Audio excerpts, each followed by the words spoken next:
हरे कृष्णा। सही भक्तों का स्वागत है आज की भगवत गीता क्लास में। पहले हम मंगलाचरण करते हैं। ओम अज्ञानतिमिरान्धस्य ज्ञानञ्जनाशलाकया चक्षुरुन्मिलितं येन तस्मै श्रीगुरुवे नमः। श्रीचैतन्यमनोभीष्टं स्थापितं येन भूतले स्वयं रूपः कदा मह्यं ददाति स्वपदान्तिकम्। वन्देऽहं श्रीगुरो श्रीयुतापदकमलं श्रीगुरून् वैष्णवांश श्रीरूपं साग्रजातं सहगणरघुनाथं वितं तं सजीवं साधुवेतं सावधूतं परिजनसहितं कृष्णचैतन्यदेवं श्रीराधा कृष्णपादान् सहगणललिता श्रीविशाखाद्विषाञ्च। हे कृष्ण करुणा सिंधु दीनबंधु जगतपते गोपेश गोपिका कांता राधा कांता नमस्तते। तप्त कांचन गौरांगी श्री राधे वृंदावनेश्वरी वृषभानुसुते देवी प्रणमामि हरिप्रिये। वाञ्छाकल्पतरुभ्यश्च कृपा सिन्धुभ्य एव च पतितानां पावनेभ्यो वैष्णवेभ्यो नमो नमः। जय श्री कृष्णा चैतन्य प्रभु नित्यानंद श्री अद्वैत गदाधर शिवासादि गौर भक्तवृंद। हरे कृष्णा कृष्णा कृष्णा हरे हरे हरे राम राम राम हरे हरे। रामाय रामभद्राय श्रीरामचंद्राय वेदसे रघुनाथाय नाथाय सीताय पते नमः। नमां विष्णुपादाय कृष्णपृष्ठाय भूतले श्रीमते भक्तिवेदांत स्वामिन् इति नामिने। नमस्ते सारस्वते देवे गौरवाणी प्रचारिणे निर्विशेष शून्यवादी पाश्चात्य देशतार। हरे कृष्णा। सभी भक्तों का स्वागत है आज की भगवत गीता क्लास में। तो हम भगवत गीता यथारूप से पढ़ रहे हैं, अध्याय 2, और श्लोक क्रमांक हम आज 58 को पढ़ेंगे। 58 मतलब 58 नंबर श्लोक। तो 57 में हमने क्या सीखा था, देखिए। सबसे पहले स्टार्ट करने से पहले हम कि अभी जो श्लोक चल रहे हैं कि स्थित प्रज्ञ व्यक्ति के क्या लक्षण हैं, तो इन लक्षणों से हम अपने आप अनुमान लगा सकते हैं कि हम किस स्टेज पे हैं। क्योंकि आज का श्लोक हो सकता है आपको हैवी लगे, आपको बातें अच्छी ना लगे, क्योंकि भत्सना की गई है इंद्रियों की। हमें अपनी इंद्रियां केवल भगवान की सेवा के लिए फैलानी चाहिए। जैसे ही कोई विपरीत परिस्थिति आए या कोई खतरा आए, डेंजर जोन, तुरंत हमें अपनी इंद्रियों को संयम कर लेना चाहिए। इतना हमें तैयार रहना चाहिए इस चीज़ के लिए कि कहाँ खतरा है और कहाँ खतरा नहीं है, इतना हमें विवेक होना चाहिए। इसीलिए इसमें कछुए का एग्जाम्पल दिया है शिला प्रभुपाद जी ने। कछुए का ही क्यों दिया है, और भी ऐसे कीट पतंगे हैं बहुत सारे जो बारिश के टाइम में आते हैं, तो जैसे ही कुछ खतरा आता है तुरंत वो वहीं एकदम ब्रेक लगा देते हैं और तुरंत अपनी इंद्रियों को अंदर कर लेते हैं, अपने पैरों को अंदर कर लेते हैं। देखा है बहुत सारे ऐसे हैं छोटे छोटे कीड़े वीड़े, जिनको आप टक टक कुछ करोगे ना वहीं चिपक जाएगा वो। ऐसा लगेगा है ही नहीं, जैसे कुछ ऐसी पड़ा है, कहीं भी ढकेल दो, मृत की तरह। और थोड़ी देर में जब उसे लगेगा आप सब सेफ है, तो तुरंत अपनी इंद्रियां बाहर निकाल लेगा और फिर चलने लगेगा। फिर कुछ आया खतरा तो फिर इंद्रिय अंदर कर लेगा। तो एक भक्त को ऐसे ही होना चाहिए, जब भी कोई भौतिकतावादी खतरा मंडराया तुरंत अपनी इंद्रियों को उसे अंदर कर लेना चाहिए, उसमें लिप्त नहीं हो जाना चाहिए। और जैसे ही खतरा खत्म हो जाए तो अपनी इंद्रियों को बाहर कर लेना चाहिए। कोई अगर भगवान की सेवा है तो तुरंत इंद्रियों को बाहर निकाल लेना चाहिए, फैला लेना चाहिए, क्या क्या सेवा बताऊं मैं करूंगा। और जैसे ही कोई भौतिकतावादी चीज है या कुछ भी प्रोग्राम है कुछ भी है, तो उसमें अपनी इंद्रियों को अंदर कर लेना चाहिए, अंतकरण कर लेना चाहिए। तो कछुए का एग्जाम्पल दिया है। तो 2.57 में हमने पढ़ा था कि स्थित प्रज्ञ व्यक्ति कैसे अ, बोलता है। तो वो ऐसे बोलता है कि वो जब उसे कोई सुख प्राप्त होता है तो हर्षित नहीं होता उसमें, और जब उसे कोई दुख प्राप्त होता है तो उसमें घृणा नहीं करता दुख से। यानी शुभ से, शुभ की प्राप्ति से हर्षित नहीं होता है और अशुभ की प्राप्ति से वो घृणा नहीं करता है। क्यों? क्योंकि वह पूर्ण ज्ञान में स्थिर होता है, इसलिए। तो अब ये 4 प्रश्न किए थे। कौन कौन से 4 प्रश्न थे, पहले 4 प्रश्न बताओ। 4 प्रश्न याद हैं सबको कि अर्जुन ने 4 प्रश्न क्या किए थे भगवान से? वो कौन बताएगा? किसको याद है चारों प्रश्न कि हाँ ये प्रश्न है? क्योंकि जब प्रश्न पता होगा तभी उसका आंसर समझ में आएगा, और जब तक प्रश्न ही नहीं पता होगा तो फिर आंसर समझ में नहीं आएगा। कौन बताएगा? रेस हैंड करो तो मैं अनम्यूट करूंगा। प्रश्न नहीं पता किसी को? कह रहे एग्जाम देने बैठ गए हो, कॉपी पे प्रश्न नहीं पता तो आंसर कैसे दोगे? पारसारथी प्रिया माता जी, आप बताइए क्या प्रश्न थे चार?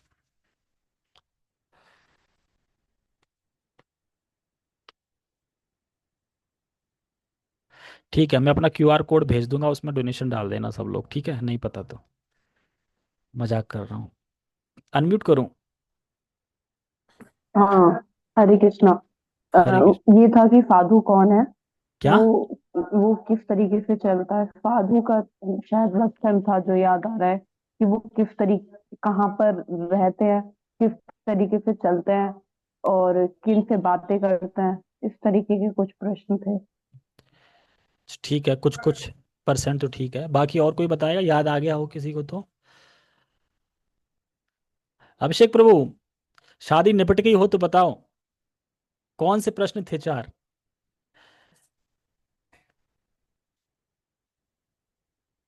पहले हैंड रेस किसने किया है? अच्छा, आपने किया है, आप बताइए, फिर देन अभिषेक प्रभु बताएंगे। हरे कृष्ण प्रभु। हरे कृष्णा। आवाज आ रही है। यस यस, आ रही है, बताइए। अर्जुन जी भगवान कृष्ण से पूछते हैं कि स्थित प्रज्ञ व्यक्ति कैसा होता है, वो चलता कैसे, बैठता कैसे और उसकी स्थिति क्या है। हाँ, चलता कैसे है, वो बोलता कैसे दिखता है। कैसे, चलता कैसे है, बैठता कैसे है। यस हाँ। यस। स्थिति स्थित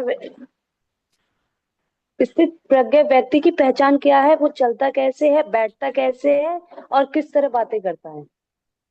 यस यस, तो शिवानी माता जी ने ठीक बताया है। स्थित प्रज्ञा, क्या भाषा भाषा पूछी थी कि उसे कैसे परिभाषित करेंगे, स्थित प्रज्ञ व्यक्ति को परिभाषित कैसे करेंगे, तो पहले श्लोक में बता दिया था कि जो मन से उत्पन्न उसकी इच्छाएं हैं उनको वो त्याग देता है। तो ऐसा व्यक्ति का लक्षण है स्थित प्रज्ञ व्यक्ति का। स्थित प्रज्ञ मतलब जो अपनी आत्मा में स्थित है, जो भगवान के ज्ञान में स्थित है। ठीक है। और दूसरा किम आसीत, यानी वो बोलता कैसे है, और बैठता कैसे है, और चलता कैसे है। अभी मुझे संस्कृत एग्जैक्ट याद नहीं है, लेकिन यही चार प्रश्न थे, जिसमें से एक प्रश्न, दो प्रश्न अपने हो गए हैं। कौन सा हो गया? स्थित प्रज्ञ व्यक्ति के लक्षण क्या है, वो भगवान ने बता दिया। और बोलता कैसे है, मतलब जब किसी सुख का अनुभव करता है या कुछ शुभ प्राप्त होता है तो वो हर्षित नहीं होता उसमें, और जब उसे कोई दुख प्राप्त होता है अशुभ, तो उसमें वो घृणा नहीं करता उससे। एग्जाम्पल के लिए मैं बताया था कि शुभम का मतलब होता है कि किसी ने बढ़िया बढ़िया प्रसाद खिला दिया, है ना, किसी ने चंदन लगा दिया, किसी ने माला पहना दी, तो इसमें हर्षित नहीं होता वो, ठीक है, भगवान की कृपा थी। या फिर किसी ने डंडा मार दिया, किसी ने अपमान कर दिया, किसी ने पिटाई कर दिए, तो उससे घृणा नहीं करता। हमने एग्जाम्पल देखे थे ना, हरिदास ठाकुर और भी थे लोग। जय पताका स्वामी महाराज है ना, गला काट दिया था यहाँ से, फिर भी कह रहे थे कि नहीं ये मेरा ही कोई पाप है, मेरा ही कोई प्रारब्ध है, इसको छोड़ दो। पुलिस वालों से ये बोल देते हैं, तो ऐसा था। अब भगवान तीसरे प्रश्न का आंसर देंगे, वह बैठता कैसे है। और बैठने का मतलब है कि वह अपनी इंद्रियों को कैसे संयमित करता है। बैठने का मतलब अपनी इंद्रियों को संयमित कैसे करता है। ठीक है। तो पहले हम श्लोक का उच्चारण करेंगे, फिर समझने का प्रयास करेंगे। भगवद गीता यथारूप अध्याय 2 श्लोक क्रमांक 58 को आज हम पढ़ेंगे। यदा संहरते चायं कूर्मो अंगानीव सर्वशः इंद्रियाणीन्द्रियार्थेभ्यस्त तस्य प्रज्ञा प्रतिष्ठिता। यदा संहरते चायं कूर्मो अंगा पूर्वो अंगानीव सर्वशः इंद्रियाणीन्द्रियार्थेभ्यस्तस्य प्रज्ञा प्रतिष्ठिता। क्या कहना चाह रहे हैं? अर्थों को समझ लीजिए पहले। यदा यानी जब, संहरते यानी समेट लेता है, समेट ले समझते हैं, समरते मतलब संहार कर देता, मतलब अब वापस ले लिया। जैसे अश्वत्थामा जब उसने ब्रह्मास्त्र छोड़ दिया था तो वो उससे बोलते हैं वेद व्यास जी कि इसको वापस ले लो, संहार कर लो, ऐसे करके कुछ वर्ड आता है संस्कृत में। तो वो कहता है मैं नहीं जानता, मैं भूल गया, मैं बस छोड़ना जानता हूँ, संवरण करना नहीं जानता, उसे समेटना मतलब वापस लेना नहीं जानता। तो वही हम, वही यहाँ पे। तो यहाँ पे कह रहे हैं कि इंद्रियों को खींच लेता है या समेट लेता है। कैसे? जैसे कोई सुंदर रूप देखा तो अब वो आंख को खींच लेता है, ऐसे करके। तो इस तरीके से इंद्रियों को खींचना। कोई खाने की वस्तु देखी तो अब इंद्रिय जो खाने को लपलपा रही है, जीभ, उसको खींच लेता है कि नहीं नहीं खाना है, इस तरीके से। क्या नहीं खाना है? विदाउट ऑफर नहीं खाना है, ऑफर है वो आप खा सकते हैं, ऐसा नहीं कि ऑफर है वो भी नहीं खा सकते, खा सकते हैं वो। तो यहाँ पे ये बता रहे हैं कि जैसे सुंदर रूप आ रहा है तो वो आंखों को वहां से खींच लेता है। यदा संहरते चायम कूर्मो अंगानीव सर्वशाम, यानी सारे इंद्रियों को अंदर समेट लेता है। कूर्मो मतलब जो कछुआ है, तो कछुआ अपनी सारी इंद्रियों को समेट लेता है। उसी प्रकार से प्रज्ञ व्यक्ति भी सभी इंद्रियों को समेट लेता है। सर्वस्व मतलब सभी इंद्रियों को समेट लेता है। ऐसा नहीं बोला जा रहा है कोई एक इंद्रिय को समेट लेता है, सभी इंद्रियों को समेट लेता है, मतलब सारी इंद्रियों को संयमित करता है। जैसे एक कछुआ खतरा आने पर वो अपनी इंद्रियों को समेट लेता है। आप कभी भी देखना, अगर आपको कछुआ कहीं दिख जाए, वैसे दिखते नहीं है, अगर दिख जाए कहीं ताला वाला पे, तो आप टक टक कुछ भी करोगे ना, तुरंत अंदर कर लेगा सब कुछ। हाथ अपना, उसके 5 इंद्रियां हैं, सब कुछ अंदर कर लेता है वो, और करता करे ही रहेगा अंदर। फिर वो उसके बाद आप कुछ भी करो, पीछे ठोको, वो उस पूरा इतना ठोस रहता है कि उसे कोई फर्क नहीं पड़ता। बोलो भगवान ने कैसी चीज बनाई है, ठोस रहता है, फेंक दो ऐसा लगेगा निर्जीव है कोई, ऐसे ही। और पड़ा रहेगा पड़ा रहेगा, फिर जब देखेगा सारा खतरा टल गया तो एकदम धीरे धीरे से बाहर निकालेगा गर्दन अपनी, और बाहर फिर अपने पैर निकालेगा और फिर चल देगा, फिर खतरा आया फिर अंदर कर लेगा। तो यही एक भक्त करता है। जैसे ही खतरा देखा, खतरा क्या? मटेरियल, प्रजल्पा, मटेरियल, भौतिक संगति, ये सब चीजें जो कि जिससे भगवान प्रसन्न नहीं होते, जिससे भगवान प्रसन्न नहीं होते, उसके अलावा जितनी भी चीजें हैं उन सब में वो अपनी इंद्रियों को समेट लेता है। ऐसा लगता है इंसान तो सोया हुआ है। जैसे मैं ऑफिस में रहता हूँ, मैं अपनी तारीफ नहीं कर रहा हूँ, खाली बता रहा हूँ आपको। मैं ऑफिस में रहता हूँ तो ऐसा लगता है सबके लिए मैं सोया हुआ हूँ, क्योंकि मैं बोलता ही नहीं हूँ कुछ। कभी कभी तो सर को ये नहीं पता था कि मैं आया हूँ ऑफिस या नहीं आया हूँ, बाद में कहता है आए हो ऑफिस? हाँ सर आया हूँ। तो बोले नहीं कुछ, मैंने कहा आज फोन ही नहीं आया कहीं से, तो बोलेंगे क्या? तो वो अपना बोलते रहते हैं बोलते रहते हैं, मैं अपना अपने अलग काम में लगा रहता हूँ। तो जैसे एक सन्यासी खतरा देखते ही वो मतलब अपने आप को उससे एग्जिट कर लेता है, बाहर कर लेता है, इस तरीके से। इंद्रियाणी इंद्रियार्थे व्यस्त तस्य प्रज्ञा प्रतिष्ठा। तो वो इंद्रियों को, यानी इंद्रिय विषयों से खींच लेता है, यानी इंद्रियों को इंद्रिय विषयों से। जैसे हमारी इंद्रिया आंख, तो आंख का विषय क्या है अब? रूप, देखना। जैसे हमारी इंद्रिया है जीवा, तो जीवा का विषय क्या है? स्वाद लेना, खाना।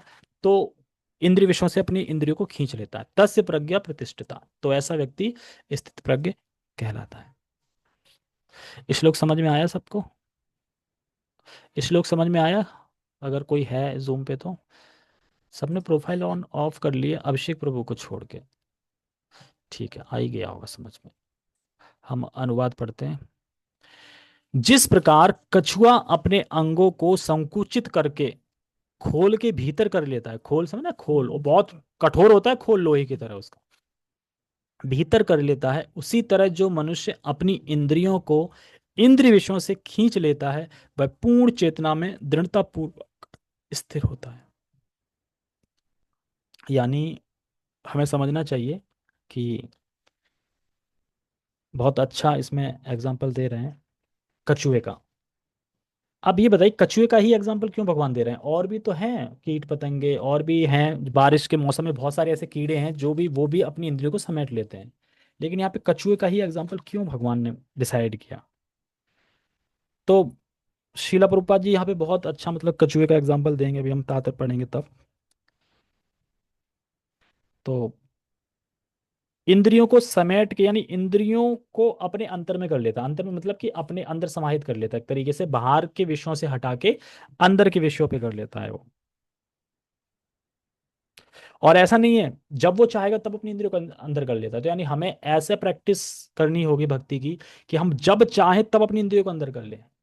ऐसा नहीं है टाइम है, देखो हम अब तो आ गए शादी में, अब तो जब तक बैंड बाजा नहीं देख लेंगे ना, तब तक तो हम इंद्रियों को कर ही नहीं सकते, अंदर तो देखना ही पड़ेगा, मजबूरी है। नहीं, जैसे ही बैंड बाजा आ रहा है, आपको खतरा लग रहा है, पहली टींटी बज गई, खतरा है, घोर खतरा, तो तुरंत वो अपनी इंद्रियों को अंदर कर लेता है। यानी वो करना जानता है कि कैसे अपनी इंद्रियों को अंदर करना है। इसीलिए मैं कह रहा हूँ आज का श्लोक थोड़ा कठोर लग सकता है, लेकिन है ही ऐसा, क्योंकि भगवान वो बता ही रहे हैं सीधा सीधा कि भाई अंदर खींच लो अपने विषयों को। तो अपनी योजना अनुसार वह अपनी इंद्रियों को संयमित करता है, अपनी योजना के अनुसार, मतलब जब वो चाहे ना, खतरा उसे लगा, तुरंत अपनी इंद्रियों को अंदर कर लेता है।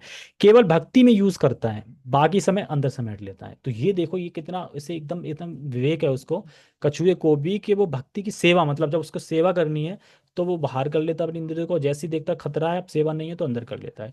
तो इसीलिए भगवान कछुए का एग्जाम्पल देके हमें समझाना चाह रहे हैं कि आप कहीं भी हो, कैसे भी हो, जैसी आपको खतरा दिखे, तुरंत आप अपनी इंद्रियों को अंदर संयमित कर लो। ऐसा नहीं है कि एक इंद्रिय को करना है, कितनी इंद्रियों को करना है? सभी इंद्रियों को करना है, यस, एक इंद्रिय को नहीं करना है, क्योंकि भगवान आगे बताएंगे कि एक इंद्रिय भी आपका पतन करा सकती है। कोई एक इंद्रिय, मान लो आपने चार इंद्रिय समेट रखी हैं, एक इंद्रिय नहीं समेटी, वही आपका पतन करा देगी इंद्रिया। यही संस्पर्श जाब होगा, दुख यो न एवते आदंतवंत कौनते या न तेषु रमते बदा। तो जो बुद्धिमान व्यक्ति होते हैं वो ऐसे चीजों में नहीं रमते, जो जो इंद्रियों के स्पर्श से जो भोग मिलते हैं, वो उसमें नहीं रमते। तात्पर्य, किसी योगी, भक्त या आत्मसिद्ध व्यक्ति की कसौटी यह है कि वह अपनी योजना के अनुसार इंद्रियों को वश में कर सके। समझे? अपनी योजना के अनुसार मतलब, अब उसका पूरा हक है, वो कब यूज करे कब यूज नहीं करे, वो अपना उसने योजना बना रखी है, वो जब चाहे तब यूज कर सकता है अपनी इंद्रियों को, और जब चाहे तब यूज नहीं कर सकता है। जैसे कि वो कहीं गया और कहीं रॉकिंग पार्टी में पहुंच गया, तो रॉकिंग पार्टी में पहुंचते वो क्या करेगा, कछुए की तरह अपनी इंद्रियों को अंदर समझ ले, खतरा। और जैसे ही रॉकिंग पार्टी खत्म होगी, जो भी होगी, तो अपनी इंद्रियों को फिर से बाहर कर लेगा, क्या अब ठीक है। जैसे ही किसी ने बोल दिया यार भगवान की सेवा करनी, चलो मंदिर चलना है, अच्छा, तुरंत इंद्रियों को बाहर कर लिया। और जैसे किसी ने बोल दिया पार्टी पार्टी में चले, तो तुरंत इंद्रियों को अंदर कर लिया उसने। तो ये एक कला होती है भक्त में। तो ऐसा करना चाहिए जैसे कछुए का, तो खतरा आता है तो इंद्रियों को समेट लेता है। सबसे अच्छी बात क्या है कि अपने इंद्रियों को भोग के समय वो खींच लेता है। जैसे ही पता ना कि भोग करने का समय अभी, ये भोग, भोग है, मतलब भोग उपस्थित होने वाला है सामने, तो भोग के समय वो अपनी इंद्रियों को खींच लेता है। और जैसे ही सेवा का समय आता है, सेवा के समय अपनी इंद्रियों को फैला देता है। फैलाने का मतलब, अ, फैलाने का मतलब अब सेवा में लग जाता है। इस तरीके से वो भक्त बैठता है, इसको बोलते हैं स्थित प्रज्ञ व्यक्ति। तो बैठना समझा कैसे बैठता है? जब भौतिक भोग की कोई वस्तु आ रही तो वो कैसे बैठा है, इंद्रियों को संयम करके बैठा है। और जैसी सेवा का आता है तो अपनी इंद्रियों को खोल के बैठा है, मतलब अब सेवा करने के लिए बैठा है। तो ऐसा व्यक्ति स्थित प्रज्ञ कहलाता है। तो मैं जैसे पहले पूछ रहा था कि कछुए को ही क्यों एग्जाम्पल भगवान दे रहे हैं, बहुत सारे कीड़े मकोड़े हैं जो वो भी, आपने एक देखा है कौन सा कीड़ा आता है जिसके बहुत सारे पैर होते हैं, वो अपने पैरों को समेट लेता है। मैंने एक कीड़ा देखा था, अब मुझे कीड़ा का नाम तो पता नहीं, लेकिन वो कीड़ा तो ऐसे बन गया था जैसे कोई ऐसी पत्ता वत्ता डला हो कोई ऐसे ही। और जैसे उसे वो वही पत्ता चलने लगा, उड़ने लगा, मैंने ये क्या है, एकदम अजीब सा लग रहा था, जैसे कि अ, उसका कलर भी ऐसे ही था, मिट्टी मिट्टी जैसा ही। तो ऐसे ऐसे होते हैं कीड़े। समझ में आ रहा है ना आप लोगों को कि भगवान यहाँ पे हमें यही समझाना चाह रहे हैं कि स्थित प्रज्ञ व्यक्ति इस तरीके से ही बैठता है, वो भोग के समय अपनी इंद्रियों को अंदर कर लेता है। तो कछुए का एग्जाम्पल इसलिए दे रहे हैं गुरु महाराज, इसमें बताते हैं कि बाकी जो और कीड़े मकोड़े हैं जो अपनी इंद्रियों को सीमित करते हैं, तो वो अपना सर नहीं करते हैं। जो आंख होता है ना देखने वाला, जो मुंह, सर, उसको अंदर नहीं करते हैं, बाकी इंद्रियों को अंदर कर लेते हैं। लेकिन कछुआ सारी इंद्रियों को अंदर कर लेता है। पांच इंद्रियां हैं, चार उसके पैर, एक उसका सिर, तो पांच हो गए। तो पांच इंद्रियां हमारी हैं। तो जिस तरीके से वो सारी इंद्रियों को अंदर कर लेता है, उस तरह से हमें भी अपनी सारी इंद्रियों को अंदर कर लेना है। ऐसे नहीं है कि हमने बाकी सारी इंद्रियां अंदर कर ली और अब मुख से या आंख से देख रहे हैं, हम सोच रहे हैं नहीं इससे कोई फर्क नहीं पड़ेगा। जैसे एक बार प्रभु जी ने पूछा गुरु महाराज से कि गुरु महाराज, हमें कब माया पे विश्वास कर लेना चाहिए, माया पे भरोसा करने का क्या मतलब है? तो कह रहा माया पे भरोसा करने का मतलब ये है कि आप किसी शादी पार्टी में गए हैं और वहां पे डांस चल रहा है लड़कियों का, और आप सोचे मैं तो ब्रह्मचारी हूँ 20 साल से, मुझे क्या फर्क पड़ेगा। यही है माया पे भरोसा करना। बहुत फर्क पड़ सकता है, कुछ भी फर्क पड़ सकता है। हाँ, इसीलिए ब्रह्मचारी का तो कोई ऑप्शन ही नहीं है शादी में जाने का, वो क्यों जाएंगे।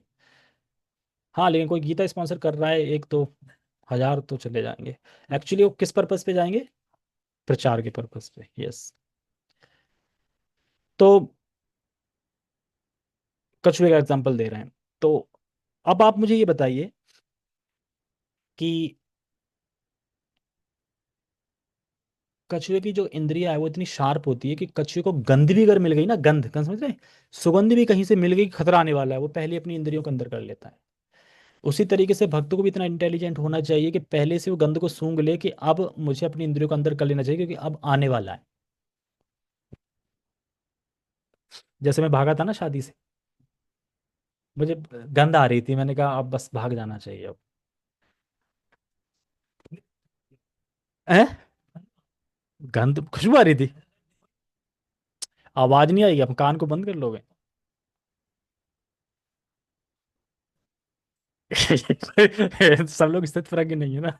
मैं स्थित प्रज्ञ नहीं हूं ना, इसलिए वहां से आ गया मैं। मेरा वीडियो ब्रेक हो रहा है इसलिए ऑफ किया हुआ है। ओके, ठीक है। तो अब आगे मैं 5 चीजें बताऊंगा आप लोगों को कि किस प्रकार से जो रिप्रेजेंट करती है कि अगर आप एक इंद्रियों को भी संयमित नहीं करोगे, कोई एक इंद्रिय को भी आप छोड़ देते हो, तो वही इंद्रिय आपका पतन करा देगी। सबसे पहले आता है पुरंग। पुरंग मतलब हिरण को बोलते हैं, हिरण। हिरन मारा जाता है सिर्फ अपनी एक इंद्रिय के आकर्षण के कारण। कौन सा? साउंड, सुनने के कारण। जो हिरन का जो शिकार करते हैं लोग, तो कुछ करना नहीं होता है, बस अच्छा म्यूजिक बजा दो आप, बढ़िया, हिरन नाचते नाचते खुद ही आ जाएगा आपके पास। आप बजा के छोड़ दो और हिरन आ जाएगा, फंस जाएगा जाल में। यानी हिरन को पकड़वाने के लिए उसी की एक इंद्रिया है जिसमें वो बहुत ज्यादा आसक्त है, सुनने की इंद्रिया यानी कान की इंद्रिया, उसी से वह मारा जाता है। साउंड से फंसता है कौन? हिरन। दूसरा है हाथी। हाथी फंसता है स्पर्श इंद्रियों से। कौन सी? स्पर्श इंद्रिया से। लोग हाथी को पकड़ने के लिए पहले क्या करते थे? गड्ढा खोदते थे 5 7 8 फुट नीचे, और उस पे घास वास बढ़िया डाल देते थे, और एक हथनी की रिकॉर्डिंग, मतलब वॉइस रिकॉर्डिंग या फिर उसके जैसा बोलने जैसा कुछ लगा देते थे। जैसे ही वो बोलता था, तो हाथी सोचता था ओह, हथनी है, चलते हैं। क्योंकि वो स्पर्श करना चाहता है, स्पर्श के प्रति वो एक तरह से अंधा है, चल देता है। वो देखता है कि बढ़िया कहाँ से आ रही है, चलते चलते गड्ढे में गिर जाता है। और जिसने पकड़ता है वो क्या करता है कि उस गड्ढे में उसको छोड़ देता है कम से कम तो 15 20 दिन के लिए। वो भूखा प्यासा पड़ा रहता है, पड़ा रहता है, और सोचता है क्या करूं, अब तो बस मृत्यु आने वाली ही है। इतने में वो क्या करता है, जिसने पकड़ा है वो खाना दे देता है उसको। और जैसे ही खाना देता है उसका, वो कहता है अरे ये तो भगवान है, इसने मुझे बचा लिया, मैं तो मरने ही वाला था, आज से मैं इसका गुलाम हूँ, जो वो कहेगा वो करूंगा। इस तरीके से अब वो मालिक जो टैनी मैडी सा है, वो कहता है यहाँ बैठो, तो हाथी यहाँ बैठेगा, कर लेते ना बस में बिल्कुल, जैसे बोले वैसे हाथी करता है, बैठो उठो खड़ो, क्यों? क्योंकि वो अपना पूरा जीवन समर्पित कर देता है, सिर्फ एक स्पर्श इंद्रिय के कारण फंस गया वो। क्योंकि वो ये सोचता है कि खाने वाला यही है, देने वाला, क्योंकि मुझे तो मरने वाला था मैं, भूखा प्यासा, 15 20 दिन ही तो भूखा रह सकता है, उससे ज्यादा तो नहीं रह सकता, लेकिन उसने खाना दे दिया, तो सोचता है यही मेरा भगवान है, अब ये जो कहेगा मैं करूंगा। इस तरीके से फंसाते हैं हाथी को। एक है भौरा। भौरा जानते हैं? जो कमल के फूल में मंडराता रहता है। तो जो भौरा है वो गंध की वजह से, गंध की जो इंद्रिया है उसकी वजह से फंसता है। वो क्या करता है? वो कमल के पास जाता है और कमल पे बैठ जाता है और बढ़िया खुशबू लेने लगता है, गंदा। और जब शाम होती है तो वो इतना रम जाता है कि उसका मन ही नहीं करता जाने का, और कमल क्या करता है, शाम को बंद हो जाता है वो, दिन में खुलता है शाम को बंद हो जाता है। अब वो धीरे धीरे अपनी पंखुड़ी बंद कर लेता है और भौरा भी फंस जाता है उसमें। अब चारों तरफ देखता है, इधर से भागूं उधर से भागूं, कहीं से जगह नहीं मिलती है, तो प्राण त्याग देता है। यानी भौरा भी फंस गया। एक है पतंगा। पतंगा लाइट से आकर्षित हो जाता है, यानी उसे रोशनी चाहिए। लाइट को क्या बोलेंगे, आंख, आंख के कारण देखता है ना लाइट, वाह कितना अच्छा, आंख की इंद्री से फंसता है वो, और जाके जाके चिपक जाता है उसी में जाके। और लास्ट है मीन। ये फंसता है खाने के ऊपर, इसको खाना चाहिए। क्या करते हैं वो जाल वाले? खाना कुछ दे देंगे कुछ, और ये आएगी खाने के लिए और फंस जाएगी जाल में, मछली। तो मछली ऐसे फंसती है। तो इस प्रकार से एक इंद्रियों के कारण भी लोग फंस जाते हैं। तो इसी प्रकार से भगवान ये समझाना चाह रहे हैं कि सभी इंद्रियों को संयमित करना है सर्वशः। ऐसा नहीं कि एक इंद्रिय संयमित कर ली बाकी दो छोड़ दी, एक कर ली बाकी दो छोड़ दी, नहीं, सर्वशः सभी इंद्रियों को अंदर करना है, तभी आप इस चीज को समझ सकेंगे। तात्पर्य पढ़ते हैं।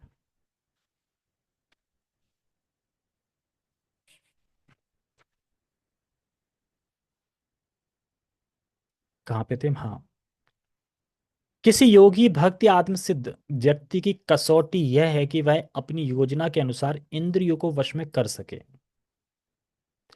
किंतु अधिकांश व्यक्ति अपनी इंद्रियों के दास बने रहते हैं और इंद्रियों के ही कहने पर चलते हैं। ये देखते हैं कि नहीं देखते हैं? लोग अपने मन के अकॉर्डिंग चलते हैं, क्योंकि वो सोचते हैं मन ही मैं हूँ, और मन के अकॉर्डिंगली जो मन कहता है करने लगते हैं। क्योंकि मन ने बोला कि मुझे चोरी करनी है, तो फिर बुद्धि पता है क्या बोलेगी? अभी मत करो, रात में करना, बहुत सारा सामान ले जाना, ठीक है, पिस्तौल भी रख लेना, ये भी रख लेना, ये सब वो करेगा। अगर वो बुद्धि से चलता और फिर मन कहता चोरी करनी, तो बुद्धि कहता है चोरी करनी है। भूल गए पिछली बार कैसे फंसे थे, कैसे पुलिस की पिटाई पड़ी थी, ये बुद्धि बोलेगी। तो हम बुद्धि को समझ नहीं पाते हैं, बुद्धि बहुत नीचे कर देते हैं, मन एक राजा बन जाता है, और फिर व्यक्ति इंद्रियों का दास बन के अपनी जिंदगी जीता है। तो इंद्रिय संयम कठिन लग सकता है, पर संयमित इंद्रियों वाला जीवन बड़ा सुखी होता है। जैसे कि जब तक आप इंद्रियों के दास हो, तब तक आप जो भी जीवन जियोगे, आप कभी भी सुखी नहीं रह पाओगे, संतुष्ट नहीं। क्यों? क्योंकि मन की डिमांड बढ़ती जाएगी, ये भी चाहिए, वो भी चाहिए, मिल गई फिर ये चाहिए, वो चाहिए, मिल गई, अरे ये अच्छी नहीं है दूसरी, ये चलता रहेगा। लेकिन जैसे आप बुद्धि की सुनने लगोगे, बुद्धि के स्तर पे रहोगे, तो फिर आप संतुष्ट रहोगे। क्यों? क्योंकि बुद्धि सतोगुणी होती है, मतलब सतोगुण में रहेगी, अच्छी चीजें बताएगी, लालायत नहीं करी, तो शांति वाला जीवन जियोगे। जैसे कि रोज सुबह उठने का मन नहीं होता, नहीं होता ना, लेकिन आप उठ जाओ और नहा लो, फिर भगवान का नाम लेने लगो या दर्शन करो, फिर कैसा लगेगा? अच्छा हुआ यार, खड़े हो गए, मतलब अच्छा पॉजिटिव फील होने लगता है ना। जैसे जब मैं कभी मंदिर जाता हूँ, तो सुबह बड़ा दिक्कत होती है 3:30 बजे जगने में, हो नहा दोगे, लेकिन जब मंदिर पहुंचते हैं और मंगलारती का पट खुलता है और जब संसार दावा स्टार्ट होता है, तो कितना अच्छा लगता है कि अच्छा है, आ गया, ठीक है। यानी बस उठने तक ही कष्ट है। बुद्धि की सुनी आपने तो संतुष्ट हो गए ना, लेकिन मन की सुनोगे, सोते रहो फिर अरे यार क्यों सो गया मैं आज, फिर लेट हो गया, ये वो, तो सब ये मन कराता है। यह है उत्तर इस प्रश्न का कि योगी किस प्रकार स्थित होता है, मतलब किस प्रकार बैठता है। इंद्रियों की तुलना विषैले सर्पों से की गई है। मतलब जैसे मैंने बताया नहीं, 5 इंद्रिय इतनी विषैली है कि अगर एक भी इंद्रिया अगर आपने संयमित नहीं कर पाई, तो वो इंद्रिया आपको फंसा देगी। इसलिए कह रहे हैं कि जो इंद्रियां हैं वे विषैले सर्पों की तरह हैं, सर्प की तरह बताई गई हैं। वे अत्यंत स्वतंत्रता पूर्वक तथा बिना किसी नियंत्रण के कर्म करना चाहती है। देखते हैं ना आप, हमारी जीवा जो मन करे वो खाना चाहती है, हम जो मन करे वो देखना चाहते हैं, हम जहां मन करे वहां जाना चाहते हैं। तो इंद्रियों का यही तो काम है, नियंत्रण, मतलब वो चाहती है कि मेरे ऊपर कोई स्वतंत्र मुझे किसी के अंडर में नहीं रहना है, हम स्वतंत्र हैं, हम जहां चाहे विचरण कर सकते हैं, ऐसा इंद्रियां डिमांड करती हैं। इसीलिए हमें बहुत सतर्क रहना चाहिए, क्योंकि कब कौन सी इंद्रिय झपट ले एकदम। जैसे होता है ना, मान लो कि जो सारथी है, जो वो बुद्धि है, और जीवात्मा जो बैठा है, अब सारथी पता नहीं कहाँ देख रहा है, मन ने चला गया, लगाम छोड़ दिया से, तो हो सकता है कोई जो 5 इंद्रियां यानी 5 घोड़े हैं, वो कहो तो वो एक इधर भाग जाए, पता भी नहीं चलेगा एकदम। मतलब मन की इंद्रिया अच्छा लगा, मतलब सॉरी, देखने की इंद्रिय कुछ अच्छा लगा तो उधर चली गई, सूंघने की कुछ अच्छा लगा तो उधर चली गई, सारी इंद्रिय इधर उधर हो गई, तो फिर हो गया फिर तो बेड़ागर। इसी प्रकार से वे अत्यंत स्वतंत्रता पूर्वक तथा बिना किसी नियंत्रण के कर्म करना चाहते हैं। योगी या भक्त को इस सर्पों को वश में करने के लिए एक सपेरे की भांति अत्यंत प्रबल होना चाहिए, यानी हमें बुद्धि के स्तर तक होना चाहिए। और जो सपेरा होता है ना, सपेरा क्या है, सर्प को वश में कर लेता है, उसी तरह हमें अपने इंद्रियों को संयमित करना है। जैसे कछुआ ने अपनी इंद्रियों को संयमित कर रखा है। अब देखो कछुआ कितना इंटेलिजेंट है, वो सूंघ लेता है कि खतरा आने वाला, और खतरे से पहले ही अपनी इंद्रियों को अंदर कर लेता है। अब कर लो जो करना, आप उसे बैट से बॉल, बॉल से बैट खोल लो तभी कुछ नहीं होगा, वो इतना टाइट है कि आप बंदूक भी चला दो तब भी कुछ नहीं होगा उसे। वो बहुत हार्ड है, जो पीठ है ना उसकी, ऐसे बनाई है भगवान ने, कुछ नहीं होगा वो। भले ही फेंकते हैं, लगे कि निर्जीव चीज है, ऐसे ही है, और बाद में फेंक दोगे और फिर जब शांत हो जाएगा तो अपना निकाल लेगा। हाँ, कछुआ, अब तो कछुआ देखने को भी नहीं मिलते, बहुत पहले ही देखे थे, पहले ही देखे थे जब गांव में रहते थे, अब तो यहाँ कहाँ कछुआ है। योगी या भक्त को इन सर्पों को वश में, हाँ ठीक है पढ़ लिया। वह उन्हें कभी भी कार्य करने की छूट नहीं देता, मतलब जो सफेरा होता है, तो वो कभी छूट नहीं देता कि नहीं ये कर लो वो कर लो। शास्त्रों में अनेक आदेश हैं, उनमें से कुछ करो तथा कुछ ना करो से संबंध है। जब तक कोई इन करो या ना करो का पालन नहीं कर पाता और इंद्रिय भोग पर संयम नहीं बरतता, तब तक उन तब तक उसका कृष्ण भावनामृत में स्थित हो पाना असंभव है। तो समझ गए, शिला प्रभुपाद जी ने एकदम डायरेक्टली बताना है कि आप कब तक सफल नहीं हो सकते कृष्ण भावनामृत में। सफल होने का राज है, क्या राज है? डूज एंड डोंट, ये नहीं करने हैं। मतलब कि चार नियम का पालन, ये क्या हो गया? यम। और नियम क्या है? 16 माला का जप। तो यम नियम ये दोनों कर रहे हो, और भोग में आसक्त नहीं हो, भोग से अपनी अपनी इंद्रियों को संयमित कर रहे हो, और तब आप कृष्ण भावनामृत में स्थिर हो पाओगे। अगर आप ये नहीं कर रहे हो तो स्थिर नहीं हो पाओगे, सीधा बता रहे हैं। फिर से पढ़ लो इस लाइन को। संयम नहीं बरतता है तब तक उसका कृष्ण भावनामृत में स्थिर हो पाना असंभव है, मतलब हो ही नहीं पाएगा वो कृष्ण स्थिर। क्या नहीं करेगा? जब तक करो, मतलब करो तथा ना करो से संबंध, मतलब ये करना है ये नहीं करना है, और इंद्रिय भोग पर संयम, ये दो चीज। यहां पर सर्वश्रेष्ठ उदाहरण कछुए का है। वह किसी भी समय अपने अंग समेट लेता है, किसी भी समय, समझ रहे हैं ना, किसी भी समय। हमारे संग ये हो सकता है ना कि हम हर समय नहीं समेट सकते, का क्या करें, हम कुछ कर ही नहीं सकते थे। अब वो कर रहा था, निंदा हमें सुननी पड़ी। किसी भी समय पुनः विशिष्ट उद्देश्यों से उन्हें प्रकट कर सकता है, मतलब फिर जब खतरा टल जाएगा तो फिर प्रकट भी कर सकता है। तो ऐसे ही भक्त को होना चाहिए, वो देख ले कि कहाँ मुझे अपनी इंद्रियां को संयमित करना है और कहाँ मुझे अपनी इंद्रियों को फैलाना है वापस। इसी प्रकार कृष्ण भावना भावित व्यक्तियों की इंद्रियां भी केवल भगवान की विशिष्ट सेवाओं के लिए काम आती हैं, अन्यथा उनका संकोच कर लिया जाता है, मतलब अंदर कर लिया जाता है। अर्जुन को उपदेश दिया जा रहा है कि वह अपनी इंद्रियों को आत्मतुष्टि में ना करके भगवान की सेवा में लगाए। मतलब अर्जुन को बता रहे हैं कि भैया आप मेरे इच्छा के, मेरी आज्ञा के लिए, मेरी प्रसन्नता के लिए युद्ध करो। ऐसा नहीं बोल रहा, वो अपनी इंद्रिय तुष्ट करना चाह रहे हैं कि देखो मैं कैसे खुश रहूंगा, मैं गुरु को कैसे मार सकता हूँ, अगर मैं मार भी दूंगा तो गुरु के खून से सनी हुई खाना होगा वो। नहीं नहीं, भगवान कह रहे हैं देखो, वो लोग गुरु के पद से च्युत हो चुके हैं, यानी गिर गए नीचे, अब वो गुरु नहीं है आपके, फिर क्यों नहीं मार सकते? क्योंकि जो अधर्म में आ गया तो उस गुरु को त्याग सकते हैं, अधर्मी गुरु को त्याग सकते हैं, और वो अधर्म की साइड से है नहीं, अधर्मी है, तो फिर गुरु को त्याग सकते हो। लेकिन अर्जुन कह रहे हैं नहीं नहीं, इसीलिए भगवान कह रहे हैं तो आप अपनी आत्मतुष्टि के लिए नहीं सोचो, भगवान की सेवा करो। सेवा क्या है? मैं बोल रहा हूँ युद्ध करो, तो ये सेवा है। अपनी इंद्रियों को सदैव भगवान की सेवा में लगाए रखना कर्म द्वारा प्रस्तुत दृष्टांत के अनुरूप है, जो अपनी इंद्रियों को समेट रखता है। यानी भगवान की सेवा, कथा, हरि नाम, अगर ये करोगे तो तुरंत उद्यत रहना चाहिए। जैसे हरि नाम, कथा, श्रवण, इन सब चीजों में हमें क्या होना चाहिए? उद्यत रहना चाहिए, अपनी इंद्रियों को बाहर एकदम। और जैसे कोई भोग वाली चीजें आ गई, पता है कि ये कृष्ण को प्रसन्न करने वाली नहीं है, तो वहां कछुए की तरह अपनी इंद्रियों को समेट लेना चाहिए। ठीक है। हरे कृष्णा। किसी को कुछ पूछना है इस संबंध में? ओके ठीक है। जगत गुरु शिल प्रभुपाद की जय। श्रीमद् भगवद गीता की